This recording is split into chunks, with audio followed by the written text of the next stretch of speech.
Brain damage, lasting effects, and one of today's biggest concerns, CTE. In order to understand the long term, you must first understand brain damage. So what is brain damage? Brain damage is an injury that causes destruction or deterioration of brain cells. A concussion is a form of brain damage. This is when, during an impact to the head, the brain is pushed into the side of a skull and is bruised. How does brain damage occur? One of the most common causes of brain damage are concussions. Concussions are extremely common in sports, mostly common in football. Veterans or soldiers returning from war are often victim to concussions as well. Symptoms of concussions or brain damage is memory loss, confusion, impaired judgment, aggression, and many others. A recently discovered long-term impact is a disorder known as CTE.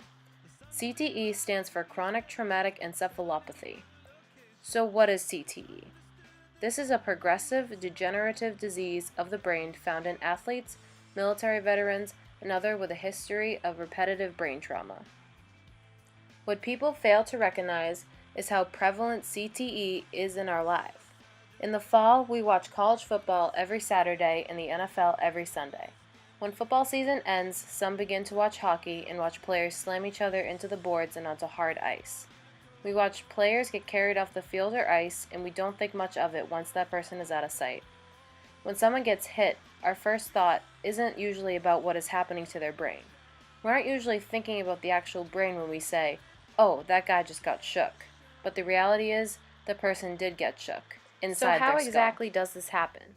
There is a protein inside the brain that's function is to stabilize certain structures inside the brain cells, especially with cells' transportation system. This is called a tau protein.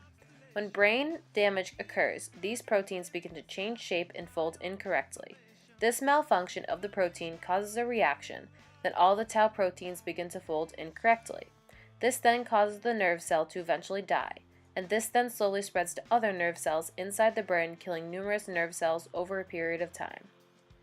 Stage 1. In the first stages of the tau proteins malfunctioning, there aren't many symptoms, but the first signs of CTE include problems with headaches appearing, problems focusing, paying attention, and concentrating. Few aggressive tendencies begin to appear. Some symptoms of depression and executive function issues also become noticeable. Stage 2. This is when mood swings and depression become much more severe. Memory impairment worsens, and they begin to act more explosive. At this point, the tau protein is beginning to affect more nerve cells in the brain's frontal lobes. Stage 3.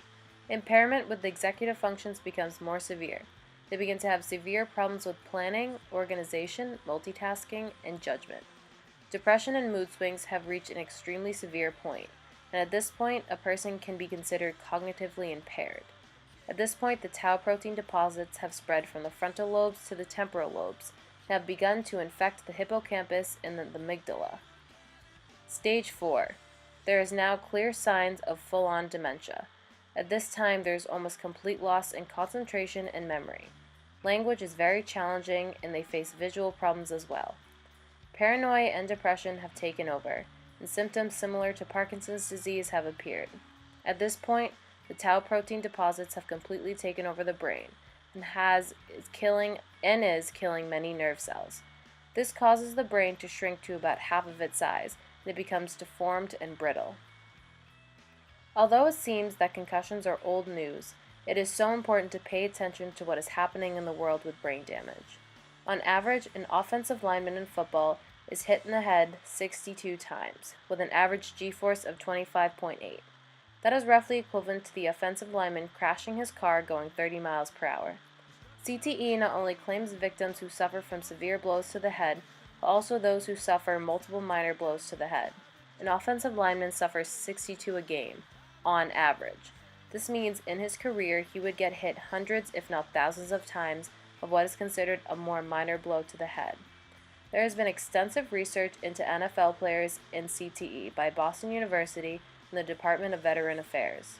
It was determined that 96% and 79% of all football players suffered from some form of CTE, and 40% of those who tested positive were linemen. And this is only football.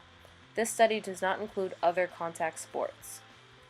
Protecting your brain has always been important, but now more than ever we have seen the true consequences of brain damage. Here at Scituate High, we have numerous athletes who work hard on the field, and we see and hear stories of our fellow classmates having injuries, especially concussions. It is imperative that we all know and understand the risks and the importance of protecting our brains.